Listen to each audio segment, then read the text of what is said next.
So what are you, Bucks? Like, are you the team that is like, you've got the point differential of a 46 win team and like is bad at defense and then bad at offense and not really good at either at any given time?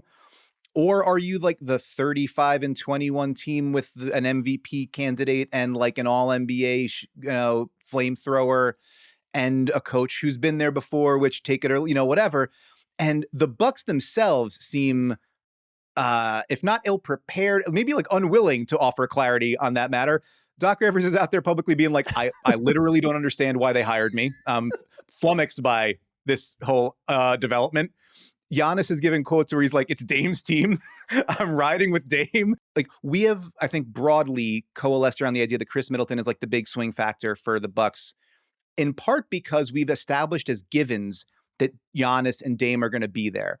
And what this blog presupposes is maybe Dame won't be there. Like, Dame's shooting 29% from three since January 1st. Had a really rocky start, and you forgave it and you understood it because it was like learning how to play in this new system, learning how to, there's more different things that are being asked of me on offense and on defense.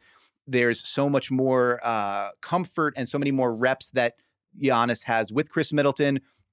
I've kind of got to get in where I fit in. And everyone's saying be more aggressive, but I also kind of want to let it come to me and figure it out on my own. And then like that starts to warm up and he starts, hitting a ton of shots and he's playing really well, like through, late November to December. And then it's kind of fallen off a cliff again. And so like if Dame isn't an all NBA shot creator and maker, then you traded Drew Holiday and you moved off Grayson Allen and you kind of did whatever for not that significant of an offensive upgrade. And that's disastrous.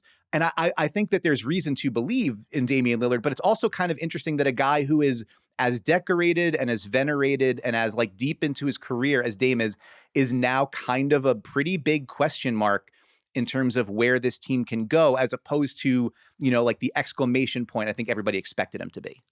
That's so true. And Grayson Allen, by the way, leading the NBA in 3-point percentage right now. Yeah, that's such a good point. And, his sort of the slight degradation of his ability to get to the rim, I think is like a big sort of issue here. Like the Bucks spacing is a little weirder than most teams, but he's not quite, in that late, like last year in Portland, I feel like he was getting, 12 free throws a game. He was so reliable at getting to the rim, and just that little lack of pop, or just the, like you said, the different system could be that. And yeah, it's going to be fascinating to see if he can really reclaim that form, because I think it's in there. He was so good last year.